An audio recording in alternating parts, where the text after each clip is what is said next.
तो ये वक्फ बोर्ड है। ये तमाम देशों के हमने नाम डाल दिए आपके सामने।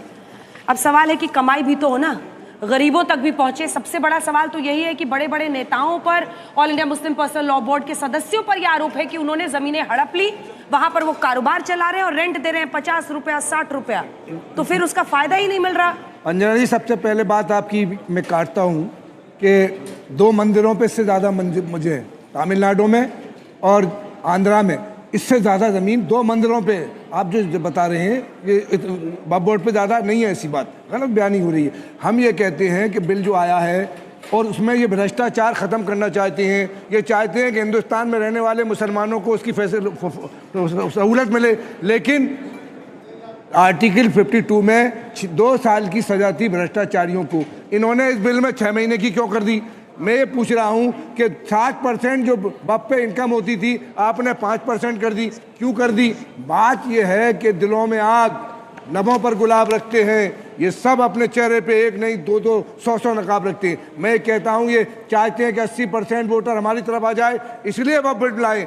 वह बिल लाने से मकसद ये है कि भ्रष्टाचार करने वालों को जेल भेजना चाहिए। मतलब आप समझ रहे हैं कि पासमाना मुसलमानों को फायदा होगा इससे? क्या फायदा है बताएं?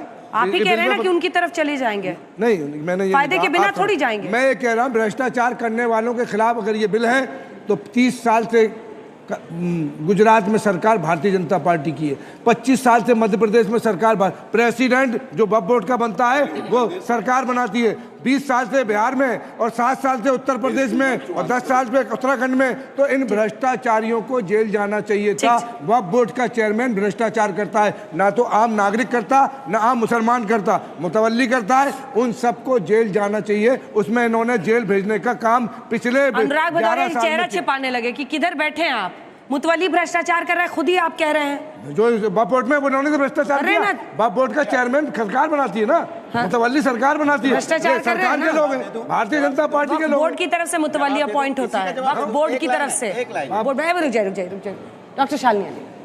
देखिए, बहुत सीधी सिंपल सी बात ये आ जाती है कि अगर भाजपा यानी केसरी रंग कोई अच्छा काम करने के लिए आ जाता है माइनॉरिटीज़ के लिए, वेदर वो ट्रिपल तलाक की बात होती है, चाहे 370 हटाने की बात होती है या रिजर्वेशन की बात होती है, तो फिर सब लोगों को मिर्च भी बहुत ज़्यादा लगती है और सब लोग ये कह देते हैं कि सांप्रदायिक दल है, इस वजह से मुसलमानों को वोट बैंक की तरह यूज़ करना चाहते हैं। हमने पिछले इतने सालों में देखा है, 70 सालों में मुसलमानों के हाथ में ये वक्फ बोर्ड रहा है और गरीब मुसलमान गरीब का गरीब रहा है। आप अगर सच्चर कमेटी में पढ़ते हैं तो उसमें भी लिखा हुआ था कि 31% से ज्यादा लोग जो मुसलमान है वो गरीब की रेखा के नीचे पे रह रहा है। तो अगर वक्फ बोर्ड में इतनी जमीन है, इतनी जायदाद है और अगर हम उसका ब्यौरा मांग रहे हैं, सरकार कह रहा है ब्यौरा दे दो, सरकार कह रहा है ऑडिट करो, सरकार कह रहा है शरीयत लॉ के हिसाब से आप वक्फ और औलाद का जो लेजिटिमेट तरीका है करने का हिसाब किताब है, उसके बाद आप वक्फ करिए, आप अपनी बेटियों को भी उसमें हिस्सा बनाइए, फिर आप अपनी 1/3 प्रॉपर्टी दे दीजिए में। तो इनको मिर्च हो रही है।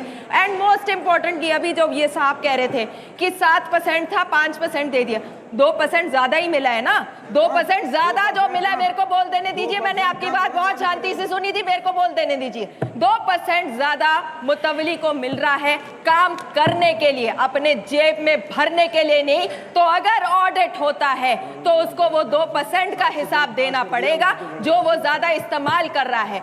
और आपको ये जान के बहुत ज्यादा आपको इस बात को मानना पड़ेगा कि अगर आज हम कह रहे हैं कि मैं एक सच्ची नागरिक हिंदुस्तानी हूं, मैं एक मुसलमान हूं, मैं ये जानना चाहती हूं कि हकीकत में वक्फ की कितनी जमीन है, उस जमीन में कब्रिस्तानों के लिए कितना प्रतिशत रखा हुआ है, अगर वहां उपजाऊ है या कृषि के लिए जमीन है उस पे कोई कृषि का काम क्यों नहीं हो रहा है। और बड़ी बात है, आप शायद मेरे से वाकिफ रखें या ना रखें, मैं कह रही हूं आप ले आइए रिलायंस और अदानी को भी दे दीजिए, उन्हें जमीनें बना दीजिए, आप फैक्ट्रियां, रोजगार दे दीजिए। 70 साल में मुसलमानों को किसने रोजगार दिया है? समाजवादी पार्टी ने मुसलमानों को गैंगस्टर बनाया, कांग्रेस ने मुसलमानों को गैंगस्टर बनाया।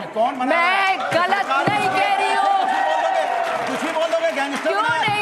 ये सरकार है, 30 साल में 11 साल से भारतीय जनता पार्टी की सरकार है। भारतीय जनता पार्टी की सरकार ने क्या किया? मुसलमानों के अंदर खौफ आया है। हमें आपको लड़ाने का काम किया, नफरत की राजनीति की, नहीं तो करनी चाहिए सरकार ने क्या गलत बयानी मत कीजिए, गलत बयानी मत कीजिए, नहीं गलत बयानी मत कीजिए, माफिया बनाया ये बनाया। ऑफिशियल टीवी में आपका स्वागत। आपने इस डिबेट की वीडियो में सुना होगा कि कैसे वक्फ बिल को लेकर चर्चा चली। वक्फ बिल तो पास हो चुका है, उसको लेकर अब चर्चा चलेगी कुछ दिन, क्योंकि इलेक्शन आने वाले हैं, जिसको लेकर लोग इस पर बहुत वाद विवाद चल रहा है। और जो लोग इसका विरोध कर रहे थे उन्होंने अभी यू टर्न ले लिया है और इसके सपोर्ट में आ गए हैं।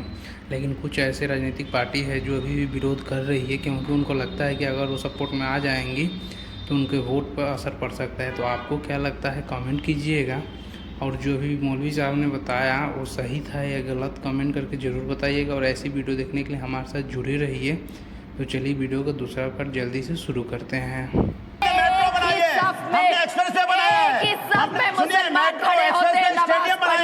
पर जब राजनीति आती है आप बांट देते हैं। बीजेपी आ गई है let her complete, let her Manipur में नंगी औरत मुसलमानों ने घुमाई। क्या सरकार कहाँ थी? की बातें कर रहे हैं? मणिपुर के अंदर नंगी औरत घुस गई।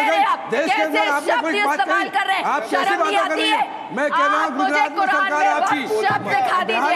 आप मुझे कुरान में हिजाब सुना दीजिए। आप एक औरत को कैसे कह रहे हैं? आप गलत बयानी करें, उनको नहीं बुलाया। मैंने कहा मणिपुर में कहा आप बह रहे हैं, आप भूले, आप बह रहे हैं भूले। मणिपुर में नंगी घुमाई गई औरत, आप खामोश रहे, ये भी खामोश रहे। Listen sir, please sit down, don't repeat the sentence. एक सेकंड, आप किसी भी भाषा की मर्यादा रखिए, भाषा की मर्यादा। किसी भी औरत के लिए ऐसे शब्द नहीं यूज कर सकते। मेरी नहीं, घुमाया गया, इस पे क्या चुप हो जाइए, चुप हो जाइए। वक्फ का शब्द मुझे कुरान में दिखाइएगा। आप सूरे बकर में देखिएगा, उसमें लिखा हुआ है चैरिटी करिए, वक्फ नहीं लिखा हुआ है। आप बात करते हैं ज़कात की, सिर्फ 2.5% ज़कात देने से इस कौम का भला ही नहीं होगा। मुझे वो मुसलमान गिनवाइए जो 10% ज़कात भी दे रहा हो, 5% भी दे रहा हो। अरे अंजलि जी, कोविड के दौरान, अंजना जी नाम तो याद कर लीजिए। अंजना जी, कोविड के दौरान अरे शब्दों का प्रयोग करने में जवाब ले लूं, अरे क्यों नहीं है? मेट्रो बनाया, समाजवादी। प्लीज कंप्लीट मैम, एक लाइन में खत्म कीजिए। कोविड में अगर सलीम को मिला पैसा तो शाहिद को भी मिला, तो सुनील को भी मिला, तो माइकल को भी मिला। मुसलमानों के साथ नहीं किया। एक बड़ी खबर आ रही है वक्फ बिल पर, सांसद फैसला ले। बीजेडी ने कहा है नवीन पटनायक की पार्टी का यू टर्न आ रहा है। इससे पहले लोकसभा में जो उनका रुख था, और अब वो कह रहे हैं सरकार को के पक्ष में ऐसा दिखाई दे रहा है, क्योंकि कह रहे हैं कि अंतरात्मा की आवाज सुने हमारे सांसद। हमने अपने सांसदों को व्हिप जारी नहीं किया है। नवीन पटनायक की पार्टी, कम से कम इतना जरूर कहा जा सकता है कि ये विपक्ष के लिए अच्छी खबर नहीं है। वक्फ विधेयक पर नवीन पटनायक की पार्टी का यू टर्न। पहले उन्होंने कहा था कि हम खुलकर इसका विरोध करेंगे, लेकिन विधेयक पर स्वविवेक यानी अपने विजडम से, अपने विवेक का इस्तेमाल करके अपनी अंतरात्मा की आवाज सुनकर आप वोट कीजिए। ये नवीन बाबू की पार्टी बीजेडी कह रही है वक्फ संशोधन बिल पर। के विरोध में जेडीयू नेता का इस्तीफा, बड़ी खबर है ये। सत्यप्रकाश जी, सिर मुड़ाते ही ओले पड़ गए हैं। कासिम अंसारी ने पार्टी छोड़ दी है। नीतीश कुमार जी ने उस आरक्षण महिला बिल को समर्थन दिया था जिस पर समाजवादी पार्टी फाड़चीड़ करती थी। आप रुक जाइए, आपकी आदत बहुत खराब है। अरे रुक जाइए ना। नीतीश कुमार जी ने तमाम मुस्लिम संगठन से बिहार में मुलाकात करी, उनसे सुझाव लिया और उनकी सहमति के उस सारे सुझाव को जेपीसी में सामने रखा गया। आपको ये जानकारी नहीं है। उन मुस्लिम संगठनों ने, रुक जाइए, उन मुस्लिम संगठनों ने जो भी आपत्ति दर्ज कराई थी, कुछ और लेके चले। सर मैं सवाल पूछ रहा था कि 4 आशुतोष जी, आप भी कब से आदत सीख गए हैं? आशुतोष जी, आदत कब से आप सीख गए हैं? क्या प्रॉब्लम है? आपके शब्द इस्तेमाल करूं, जल्दी से 2 लाइन में कंप्लीट कीजिए। नीतीश कुमार जी ने उन सब तमाम सुझावों को नीलेश्वर कामत जी के थ्रू जेपीसी में रखवाए। वो सुझाव मान लिए गए। और अगर जनता दल यूनाइटेड आपके नेता राष्ट्र के स्टेडियम में ऑर्गेनाइज किया गया था, जिसमें अंजना ओम कासब एंकर हैं और बहुत ही पार्टी के लोग आए हुए थे और कुछ समाज सेवी भी हैं, कुछ जानकार भी हैं मुस्लिम स्कॉलर के। तो उन्होंने अपनी अपनी बातों को रखा